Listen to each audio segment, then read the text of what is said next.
Всем привет! Давно ничего не снимал на свой канал, так как не было желаний, не было чего-то интересного, прикольного, чего бы я покупал себе или своим друзьям. Вот решил приобрести механическую клавиатуру. Встал вопрос не цены, а качества и хороших материалов изготовления клавиатуры. Я, по-моему, последнее видео выкладывал про мышку Logitech G102, и мне она очень понравилась. Хотел купить Logitech G512 Carbon, чтобы было одно ПО, чтобы была подсветка. Что мне в ней нравилось, то что у нее была подсветка. Она, во-первых, была скелетон из металла, и то, что у нее не светилась вокруг подсветка, а чисто одни символы. В отличие от HyperX и всего вот этого масс-маркетского говна, разноцветного, как новогодний елка, мне хотелось более строгую, какую-то серьезную клавиатуру. Но я подошел, увидел эту G512, хотел ее купить. И, почитав комментарии и отзывы, я офигел от того, что у нее за такую сумму, это порядка 11-12 тысяч рублей, стоят не из ПБТ пластика кейкапы, они просто из АБС пластика и крашеные были. И со временем, спустя месяц-два, вот эти вот символы начинали стираться. Ладно, можно было бы, казалось бы, поставить другие, но нет. У них, вот так как не было подсветки вокруг, были какие-то специальные свои свечи и кейкапы со специальными разъемами. Короче, ты все подряд туда не поставишь.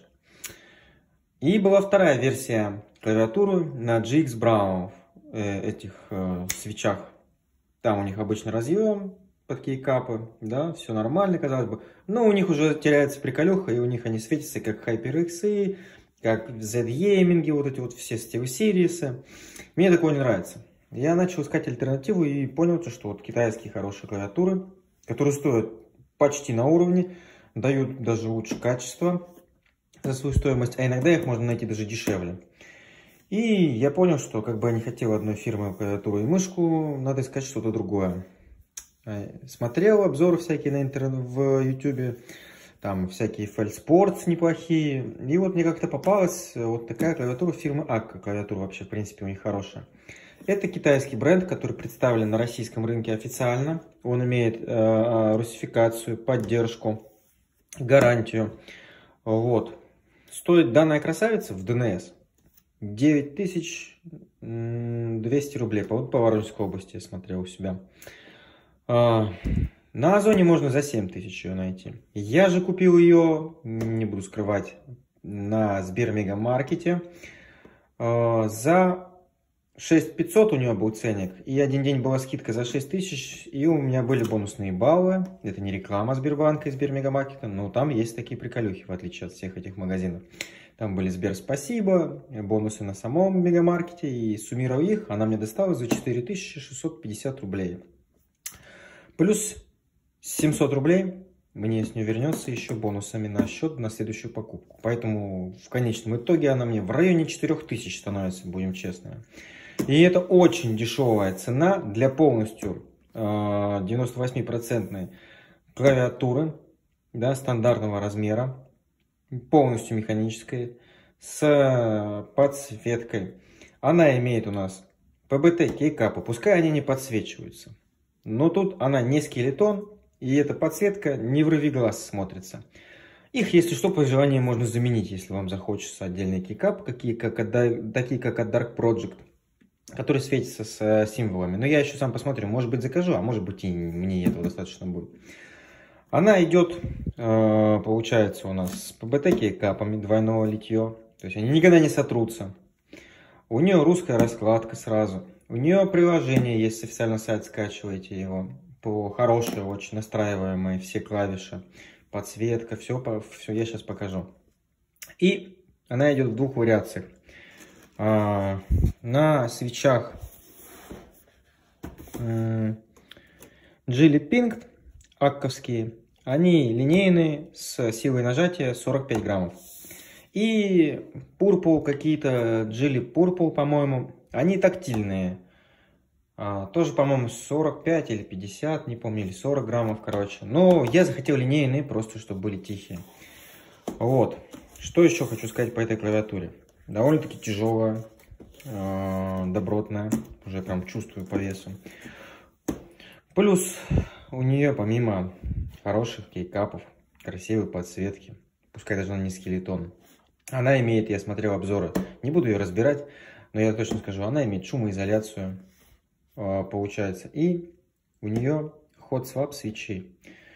Их можно менять, кастомизировать по силе нажатия, тактильности. И у Акко очень большой выбор своих свечей. Стоят они недорого. Можно какие хочешь клавиши поменять, все подряд, хоть какие-то определенные. В общем, ладно. И я как бы понял, что вот это вот отличный вариант. Тем более за такую стоимость. Камень большой в сторону Logitech, чтобы они подумали над тем, как выпускать клавиатуру за 11 тысяч рублей, у которой стирается на второй месяц кейкапа. Стыд и срам. Хотя я думал, что она хорошая раньше, когда не касался к ней и не читал ее отзывы. Она поставляется вот в такой вот коробочке. Очень красивая коробочка, русифицированная, там все написано по-русски. Ну, посмотрим, что у нее идет в комплекте и как она выглядит сама. Так вот она запакована, все очень добротно. Идет у нас в комплекте кофр фирменный, акковский, от пыли. Вот. Она поставляется вот в таком вот полиэтиленчике мягком. И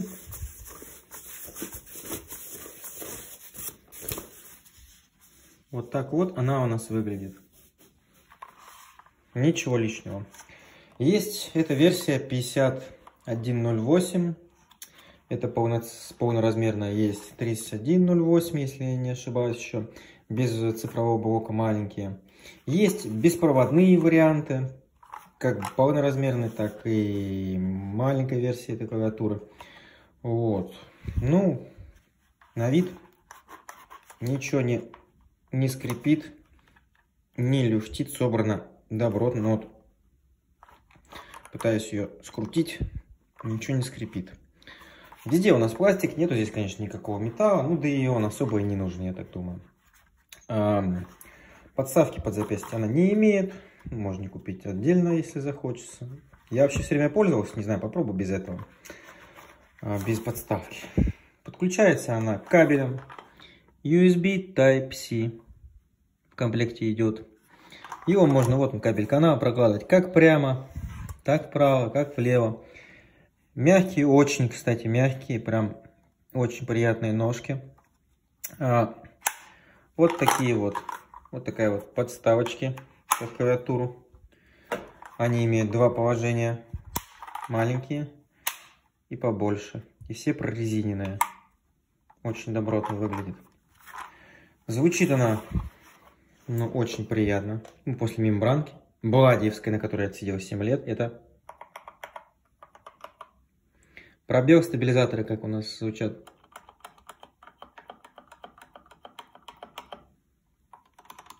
Shift.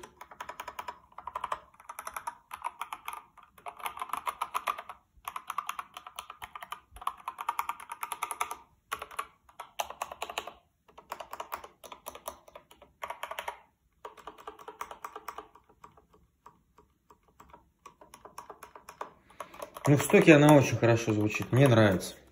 Я потом смажу и уже, наверное, в отдельном видео покажу, как она после смазки будет выглядеть. Ну, все равно небо и земля после мембранки. Я выбрал им 45 граммов свечи, все время искал себе. Не знаю, чтобы не было случайных нажатий. Ну, сила нажатия мягко, приятно, не совсем легко, я думаю, нормально. Если что, при желании их можно заменить. В комплекте у нас идет руководство пользователя, вот такое вот, на русском языке. Еще какая-то макулатурка. Не знаю даже, что это.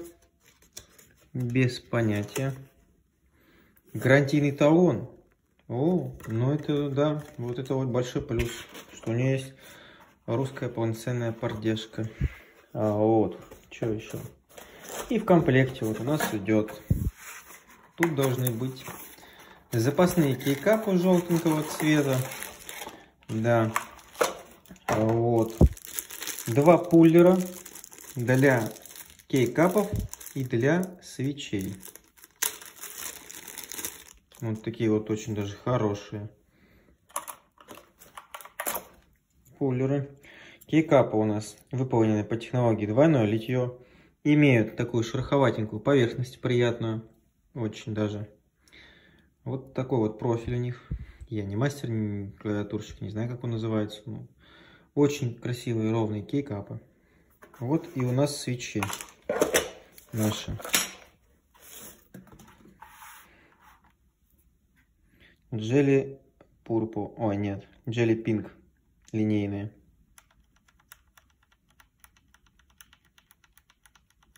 Они не смазаны. Я думаю, если я их смажу, я, скорее всего, смажу. Я видел, как парни их смазывают. Они вообще очень приятные. Их вообще не слышно. Мне нравится такое. Я не люблю тактильку. Если захочу, когда-нибудь поставлю. Вот.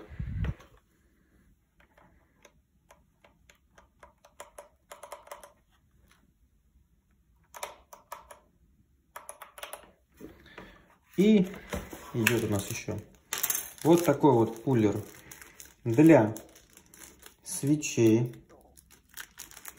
А так как она у нас hot swap свечи имеет, то есть можно их менять без пайки.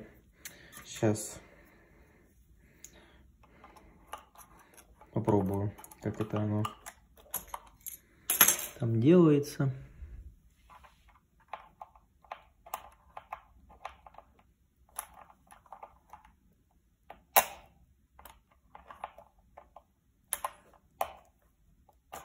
Вот так вот они достаются.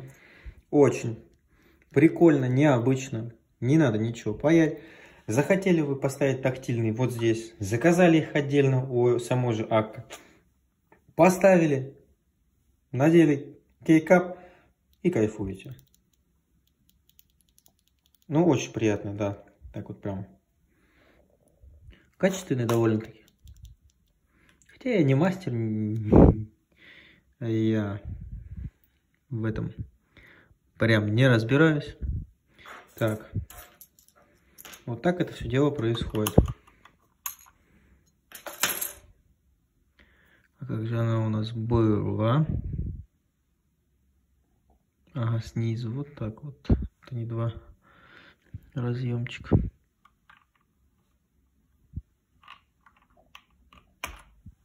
Раз, оп. И все. Все очень-таки просто даже. Это классная тема. Добавляет возможности по кастомизации клавиатуры. Поэтому, как бы, мною было принято решение, что я буду покупать клавиатуру фирмы Акко.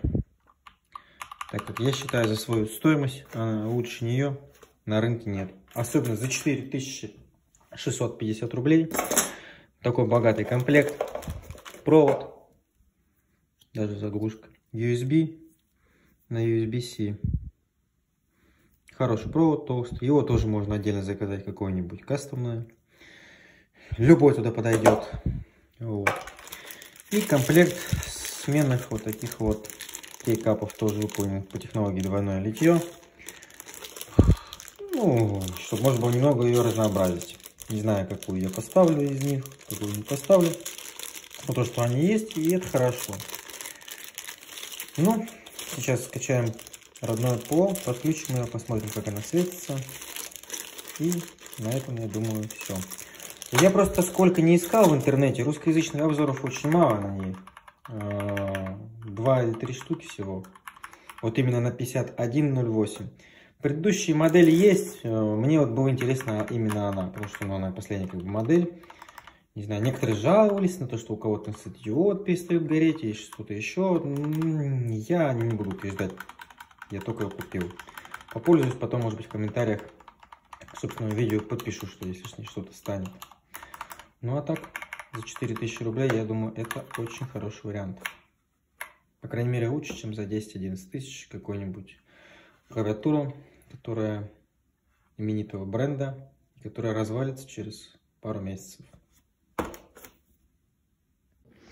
В общем, вот, установил я стандартное родное ПО, очень хорошее, скачивается с официального сайта, полностью на русском языке.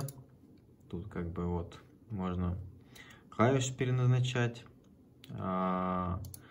подсветку менять, макросы ставить, ну и поддержка. Определила сразу, какая у меня клавиатура стоит, сбрасывать все настройки можно. Ну, я тут, наверное, только цветом буду пользоваться. Вот, предустановок тут очень много, прям вообще. Вот. Вот такая приколюха есть, мне нравится. Нет, это как-то там она.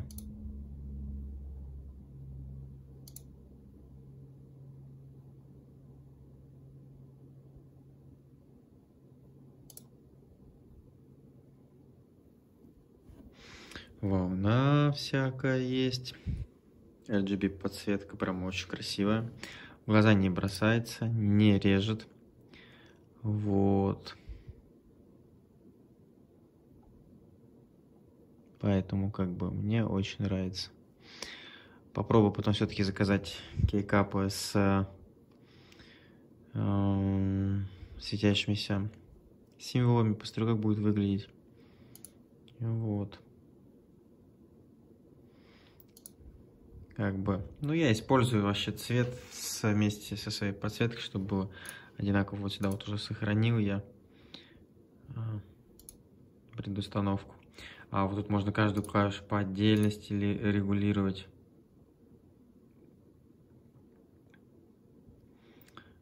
Вот. Таким вот макаром. Какая хочешь клавиша, как будет светиться. Ну, я уже выбрал вот свой пресет. И все одного тона.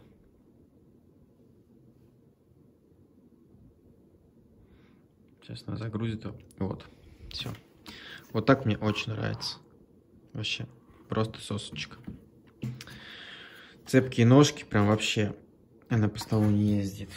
В первом положении без поднятых подставочка. Она вот так вот выглядит. Потом, когда мы выдвигаем большие ножки, либо маленькие. Сейчас попробуем с большими. Посмотрим, как она будет смотреться. Это слишком высокий такой. Вот у меня профиль уже получается. Как по мне, неудобно. Потом у нас есть поменьше. Это внутри вот этих ножек. Вот эти маленькие.